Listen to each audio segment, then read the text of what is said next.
Muito bom dia. Estamos aqui chegando na cidade, mais para trazer a diferente para os nossos ouvintes. E estou aqui já acionando todas as nossas redes sociais para trazer essa transmissão ao vivo aqui na nossa programação. É o rádio com imagem. Quem diria, hein? Quem diria o rádio com imagem? E não é de hoje, e a Rádio Cidade também fazendo esse trabalho, né? Estamos aqui ao vivo no YouTube da Rádio Cidade, no Facebook, no meu canal do YouTube e também no meu Instagram. Acabei de colocar aqui no Instagram para trazer muito conteúdo.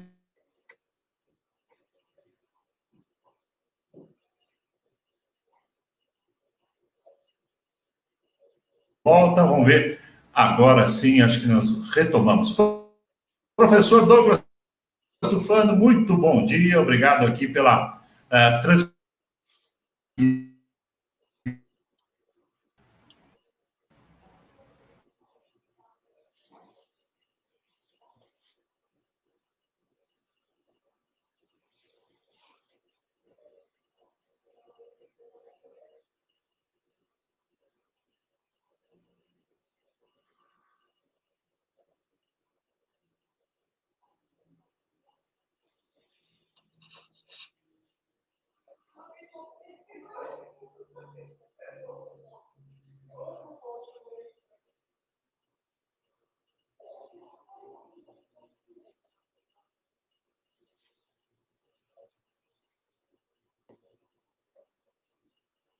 Aqui também no nosso estúdio. E aí, professor, está me ouvindo agora? Como é que está aí? Muito bom dia.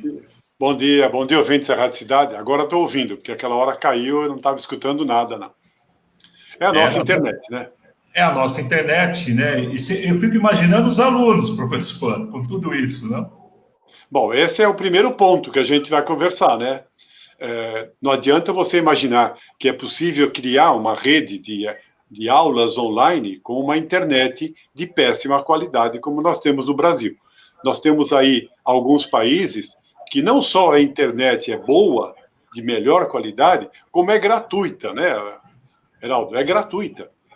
Quer dizer, hoje a internet, ela não é um luxo, ela não é um detalhe, ela é absolutamente fundamental para o funcionamento da sociedade. Nós estamos vendo, tanto no caso da saúde, por exemplo, nós temos aí, você deve ter comentado com seus ouvintes, dezenas de UBSs pelo Brasil que não têm conexão, né? Que não tem internet, não tem nada. Então, a gente fica pensando como é que as pessoas se comunicam hoje em dia. E o caso das escolas é a mesma coisa. Como é que não só aluno não tem uma internet de qualidade, como também os professores não têm, e, portanto, também não conseguem fazer um curso de atualização e tudo mais. Esse seria o primeiro ponto da nossa conversa, não é? Quer dizer, é a infraestrutura tecnológica para o país que não existe. Não é um problema, evidentemente, deste governo, é de todos que vieram antes e que nunca se preocuparam em criar uma tecnologia para um país moderno, para um país. Nós, na verdade, não entramos ainda no século XXI, né, Heraldo? E é exatamente isso que eu quero que o senhor coloque, né? Está na telinha aí da nossa transmissão ao vivo. Educação em tempos de pandemia. Quais são as consequências da pandemia para a nossa educação, professor? Então, eu gostaria de começar comentando uma frase que muita gente fala hoje, que é o seguinte: puxa, eu não vejo a hora de voltar ao normal. Eu não quero voltar ao normal, Heraldo. O normal é isso que nós estamos vendo agora. O normal é a falta de internet. O normal é uma rede de escola, um sistema de ensino que está falindo. O normal é professores sem possibilidade de qualificação.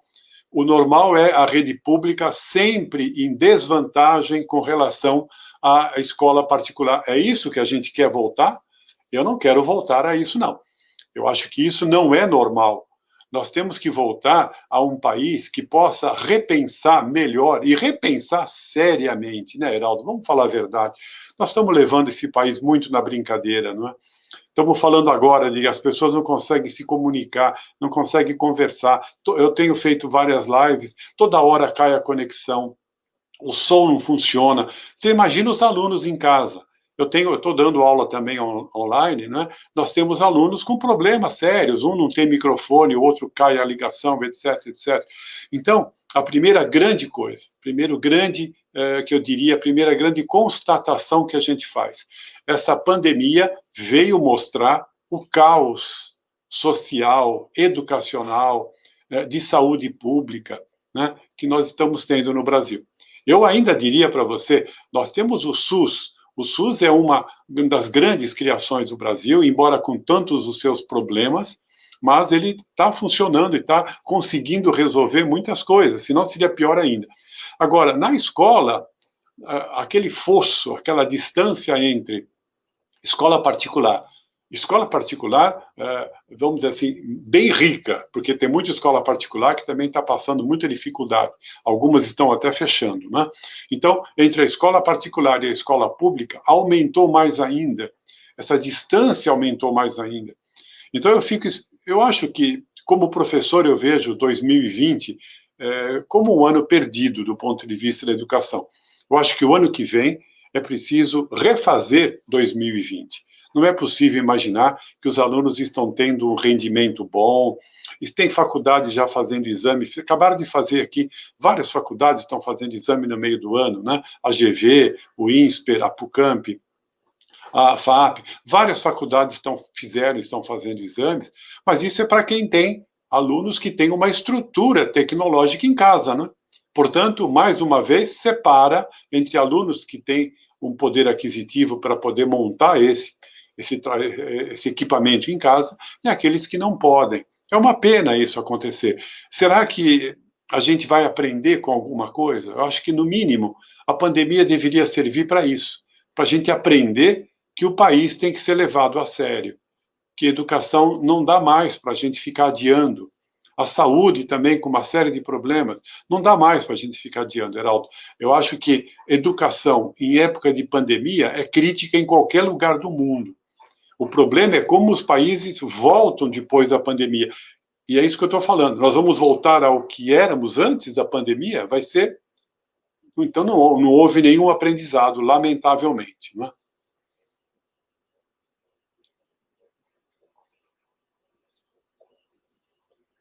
Você está aí, Heraldo? Oi, professor. Pois não. Diga. Pois não. Então, pode continuar perguntando. Não, eu só estou avisando aqui o pessoal do Instagram e também do meu canal do YouTube que lá, né, nós estamos compartilhando essas imagens, né, no canal da Rádio Cidade, no Facebook e também no nosso YouTube. Está lá esses canais aí, avisando o pessoal que está chegando aqui. Se quiser ir lá no Facebook da Rádio Cidade, também pode acompanhar essa transmissão. Aqui é mais um backup que eu estou fazendo, dois backups, né, professor? No dia de hoje, a gente tem que ter aí o step do step, não é isso? Sem dúvida, sem dúvida. Eu acho que a gente tem que se prevenir de todo jeito, de todo lado, né? Uma coisa que eu tenho dito muito para meus alunos, né? Não esqueçam, vocês estão passando por um momento histórico. Guardem algumas reportagens de jornal, guardem revistas, que daqui a alguns anos vocês vão mostrar para os seus filhos, vão mostrar para os seus netos, e vão dizer isso. Eu estive lá. Eu estava lá quando tudo isso estava acontecendo. Porque isso é um episódio histórico. Nós nunca tivemos uma globalização tão grande de uma pandemia. Tivemos a gripe espanhola, mas elas não foram tão extensas, né? Não causaram um desconforto tão grande no mundo todo como está causando aqui a Covid. Portanto, estamos passando por um momento histórico. Vamos guardar essas matérias de jornal, de revista, alguns vídeos, não é? Vamos marcar isso. É preciso que as pessoas aprendam com os erros, aprendam com os dramas e, infelizmente, com as tragédias que acontecem, para a gente depois não falar, nem lembro mais, aquilo já passou. Não, não pode passar. No caso do Brasil, nós temos uma série de problemas a serem discutidos. Então, aqui entra, de novo, questões que já estão sendo debatidas há muito tempo, como, por exemplo, os pais em casa. Né? Os pais em casa podem ajudar os filhos? podem ajudar, mas não vamos esquecer uma coisa, né? Os pais não são professores. Os pais não são professores, eles podem ajudar, mas eles não conseguem ensinar. É uma diferença muito grande. Agora, quem sabe, a sociedade, de modo geral, comece a dar mais valor ao professor. Os pais estão vendo que não é fácil, não é simples. Quanto menor a criança, inclusive, mais trabalho ela dá.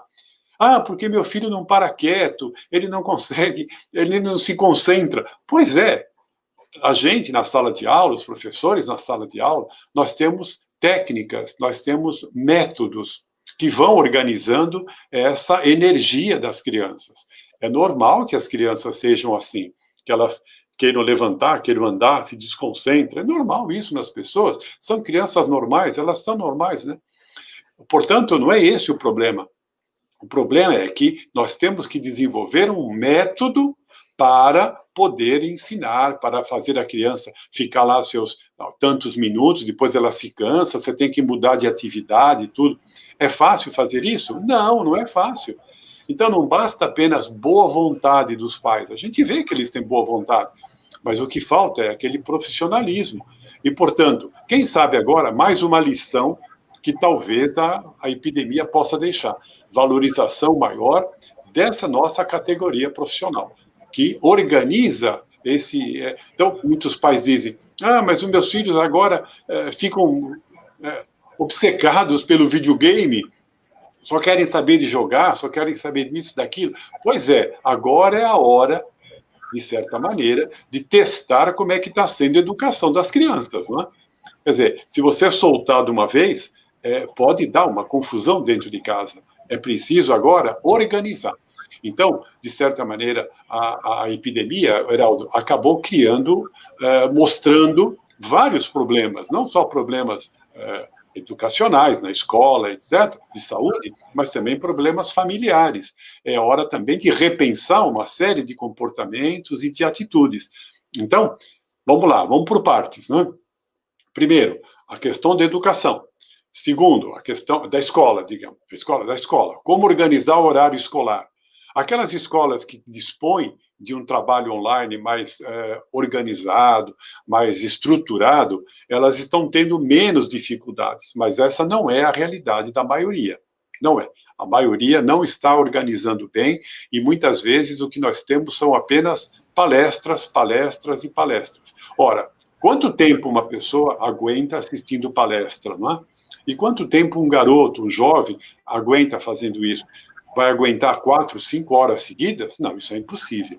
Então, nós não temos ainda uma estrutura de educação à distância, assim, na rede pública, mesmo na rede particular normal. Nós não temos uma estrutura para isso. Nós temos vídeos, nós temos apresentação de aulas, nós não temos um ensino à distância que possa dar uma assessoria de fato aos alunos que têm dúvidas, que têm problemas.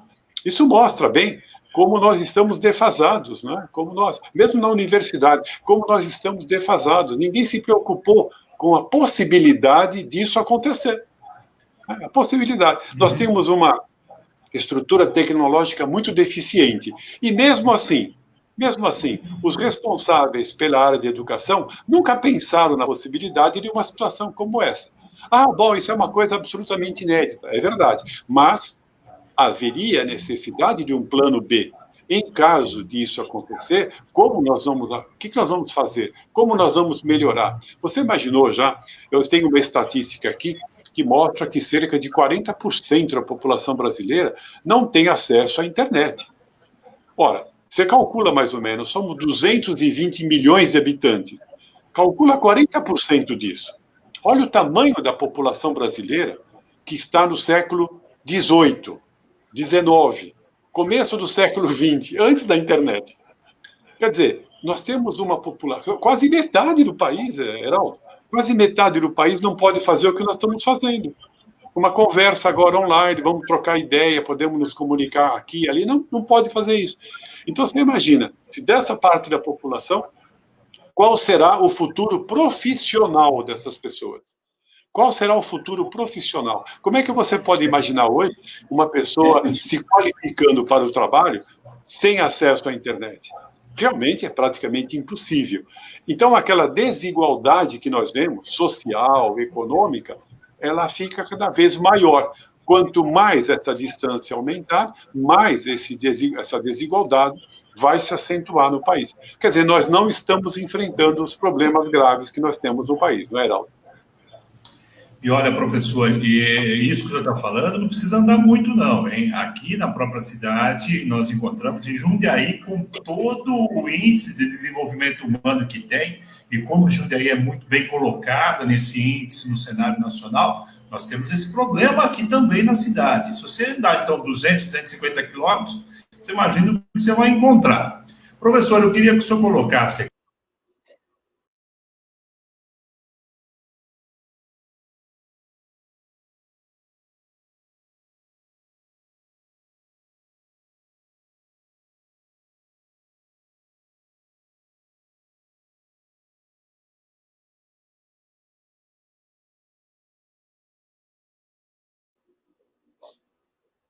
Como é que a estrutura da escola afeta a aprendizagem? Bom, isso é fundamental. O que nós podemos fazer à distância, não é, Heraldo?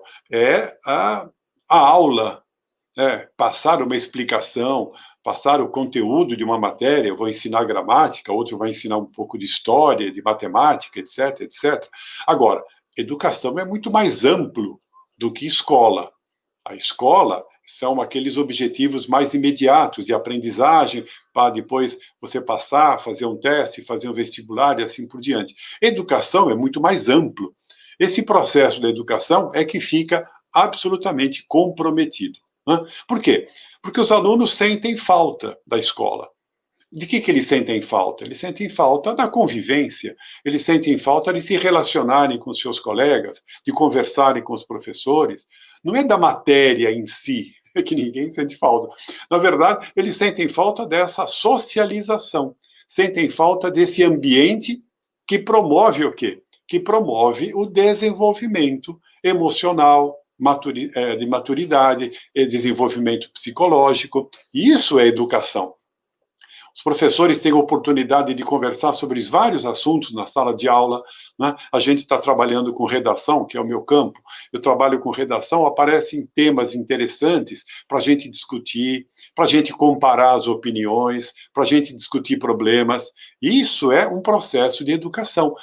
Não é apenas escolar, ele é mais do que escolar. Então, a própria estrutura da escola, a convivência, isso é que faz falta terrivelmente. Por isso que eu não imagino que a gente um dia vá substituir completamente a estrutura, a aula presencial pela aula online. Não dá para substituir completamente. Mas podemos usar mais a aula online do que vínhamos usando até então, né? Olha, professor, também aqui eu quero até ilustrar com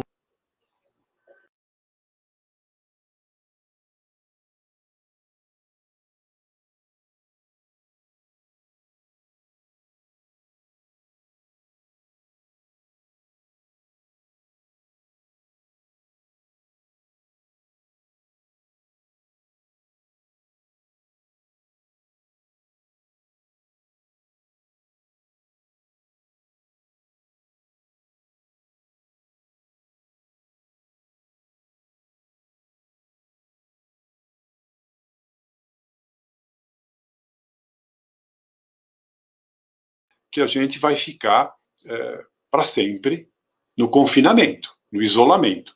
Não é possível.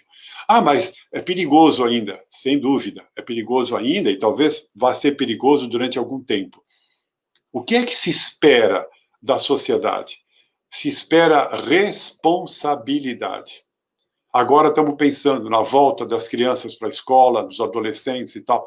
Não sei se esse ano vai ter essa volta, mas enfim, estamos discutindo isso. Mais do que nunca, você não pode obrigar as pessoas a respeitarem os protocolos de saúde e de comportamento. Você não pode obrigar. Tem muita gente que está discutindo, que não quer fazer, etc. Agora, mais do que nunca, é que a gente vai ter a oportunidade de ver a maturidade da sociedade. As pessoas são maduras ou não para passar por essa situação? Infelizmente, nós estamos vendo que não são. não são maduras ainda o suficiente. As pessoas querem reagir, eu não aguento mais ficar em casa, eu não aguento mais essa distância. É preciso entender que isso não é uma questão pessoal. Nós temos que pensar nos outros, e não eu não posso, eu não quero, eu não faço, sempre eu. É preciso pensar no coletivo. A única maneira da gente atravessar essa crise é num sistema de confiança, de solidariedade uns com os outros. Não tem jeito. Não dá para continuar pensando de uma forma egoísta. Como um país não pode pensar numa forma egoísta. Libera todo mundo dentro do país e ele vai contaminar os outros. Não. Nós estamos numa rede.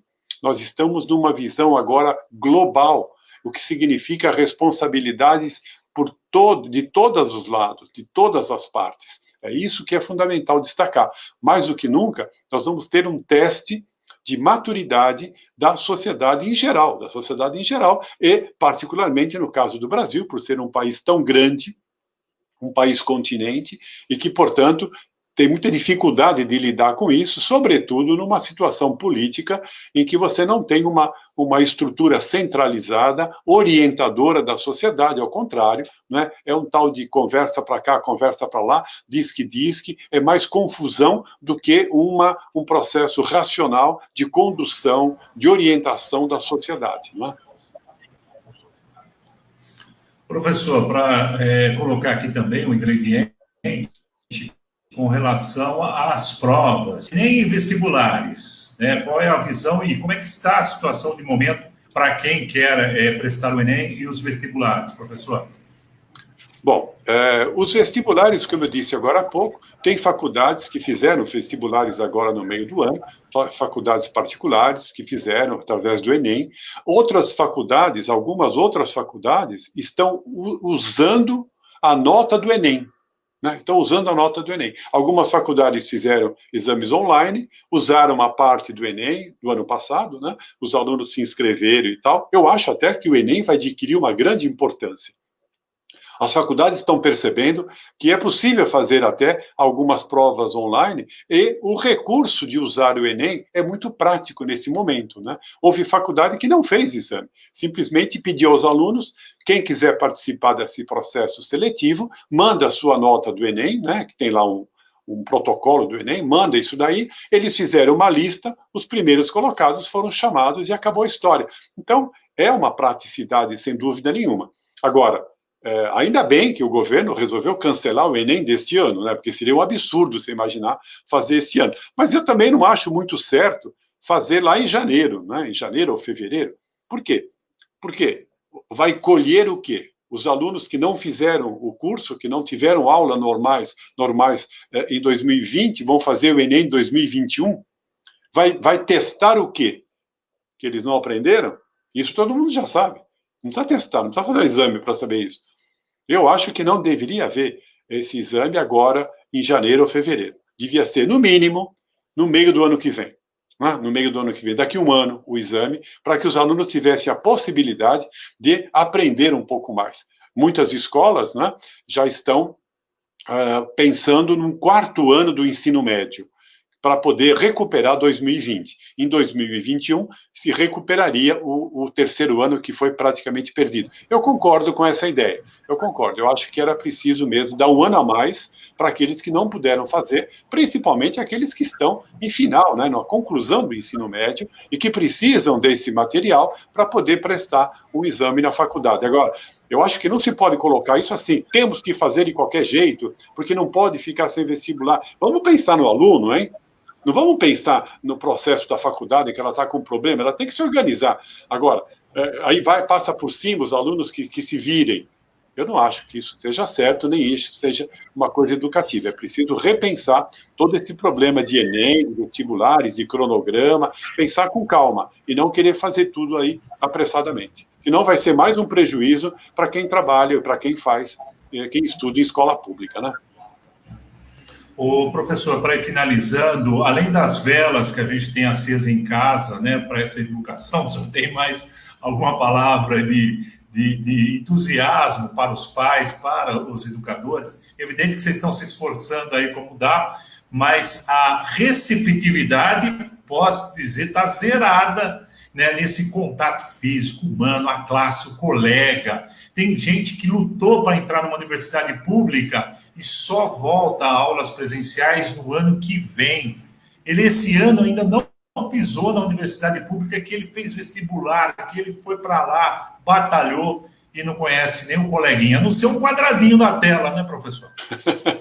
Pois é, então, esse é um problema grave, isso é uma crise, uma coisa séria. A gente tem que entender o seguinte, é uma situação anormal, uma situação absolutamente inédita, e, portanto, nós temos que aprender a ter, como se diz hoje, resiliência, né? Temos que ter jogo de cintura, temos que ter flexibilidade para entender. Paciência. Agora, vamos aprender a lidar com isso.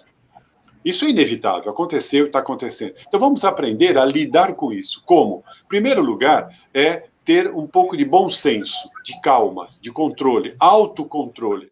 E depois, como eu falei, solidariedade. Vamos pensar coletivamente numa solução. E não pensar naquilo que seria melhor para mim ou para você, mas aquilo que é melhor para todos. A gente vai ter que fazer sacrifícios. Isso é inevitável. Assim como você em casa, na sua família, tem que fazer algum sacrifício, não tem? Tem que fazer. É a mesma coisa na sociedade. Nós temos que pensar em sacrifícios. Agora, estamos num momento de cultura, de solidariedade, de sacrifício. O aluno, não, como você falou, né, não teve nem oportunidade de frequentar a universidade. Isso causou, está causando um certo trauma, está causando, vamos entender que isso é normal que cause, é uma frustração. Imagina aquele que estava se formando, Heraldo, estava no último ano da faculdade, já não via a hora de entrar no mercado de trabalho, tinha recebido uma proposta de trabalho já, né, para fazer um estágio em tal lugar. Olha a frustração desse jovem, meu Deus do céu, eu fico imaginando. Então, não é para a gente falar, brigar com o destino, né? Falar, não devia ter acontecido. Não devia mesmo, mas aconteceu. Então, agora, o que é uma atitude adulta? É encarar o problema. Encarar, ver as possibilidades de resolução, buscar ajuda e tudo mais. É isso que eu estou dizendo para você. É agora que a gente teria que ver a maturidade da nossa classe política, da administrativa, de passar essa mensagem para a sociedade, de explicar como é que funciona. Então, serviços de orientação, é isso que nós não temos. Então, a sociedade se vê, de repente, completamente sem orientação, ela está perdida. Poucas pessoas estão aí para poder ajudar, para poder criar um projeto, criar um plano de ação e assim por diante. As próprias universidades, e estamos falando das principais, hein? Estamos falando da USP, estamos falando da Unicamp, estamos falando de faculdades como a da PUC, assim por diante. Estão aí batendo cabeça. Nós estamos vendo que agora eles estão começando, depois de alguns meses, agora eles estão começando a pensar em como fazer esse trabalho. Primeiro estão pensando na parte burocrática, como funcionar as aulas e tal. E essa parte emocional, psicológica, será que a faculdade não poderia ajudar? Será que não tem como organizar uma ação, nem que seja online, para orientação, para acalmar? Agora que a gente vai ver quem tem, quem não tem experiência, conhecimento, estrutura para fazer. E aí a gente vê como a nossa sociedade, nesse ponto de vista, pelo menos, é bastante carente. Nós estamos num caos nesse sentido. E quando a gente está numa situação de caos, Heraldo, mais do que nunca é preciso calma. E não adianta querer tomar decisões precipitadas, não é? Muito bem.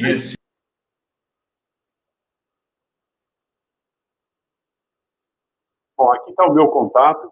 Eu estou dando meus cursos de redação, não é? Agora online, estou fazendo esses cursos online, inclusive com alunos até de fora de Jundiaí. Quem quiser mais informação, por favor, é só me conectar aí pelo e-mail dgtufano@terra.com.br, né? E estamos aí. Ou então até pelo... Esse é o seu e-mail, né, professor? O seu e-mail qual que é, professor? É dgtufano@terra.com.br. Mas eu gostaria de deixar também o meu telefone, viu, Heraldo? Esse telefone que está marcado aqui é o telefone do Celmi. O Celmi está fechado, né? Então, o meu telefone, quem quiser pode ligar, é um telefone para esse contato mesmo, é o 4521-0564. Eu repito, 4521-0564, para a gente fazer esse contato. Quem quiser aulas, então, de redação para vestibular no segundo semestre, estou abrindo aqui umas turmas novas e vamos ver E está dando um bom trabalho, eu estou conseguindo fazer um bom resultado, porque a aula de redação é mais ou menos isso que nós estamos falando, né? Estamos discutindo temas, discutindo propostas, os alunos começam a produzir e ter um pouco de repertório, isso é uma coisa fundamental. É mais difícil para outras matérias, talvez, passar tudo isso que a gente está fazendo aqui. Valeu, então, Heraldo. Muito obrigado, professor. Sucesso aí. Quando tiver um novo livro, conta com a gente aqui para estar divulgando, tá bom? Muito obrigado. Ok, muito obrigado. Um abraço a todos. Esse é o professor e escritor Douglas Tufano, aqui nessa transmissão ao vivo, dentro da programação da Rádio Cidade. Professor com a gente aqui. E, é claro, você que acompanhou a transmissão pode ver aí as imagens, né? Passamos alguns slides também, conectando o professor aqui na nossa transmissão. Vamos ver o pessoal que está aqui na transmissão. Será que eu consigo colocar também? Já estamos na tarde desta dessa quarta-feira. E aqui, ó, dá para colocar também aqui. A Ângela está acompanhando? Olha aí o seu nome na tela do computador. Vamos agora, tem mais uma aqui, a Claudete. Quem mais que está aqui? Aluno do professor, hein? Muito obrigado. O Breno também está aqui na tela. Quem mais? O Paulo Roberto, olha aí, tem o Paulo Roberto com a fotinho dele. O pessoal que está ouvindo pelo rádio, eu estou fazendo isso aqui pelo nosso YouTube. Por esse programa, a gente está colocando quem é que está acompanhando a transmissão. O Lucas Anzolin é um dos que ajudou a desenvolver esse programa e tem aqui também o seu programa aqui na cidade. É isso, Lucas? É isso? Muito bem. Quem mais aqui está acompanhando a nossa transmissão? A Claudete, eu já falei. O outro que vai entrar aqui, o Wilson Fonseca, está sem a foto, mas também deixou aqui registrado. Quem mais? Aqui o Horácio Rocha. O pessoal está indo para a transmissão ao vivo e está acompanhando aqui o nosso programa. Tá bom? Muito bem. E de vez em quando a gente dá umas falhas técnicas aqui, porque está tendo um ajuste, né, com tudo isso, para poder ter aí o som pela Rádio Cidade e também o conteúdo aqui para o pessoal da internet. Tá bom, gente?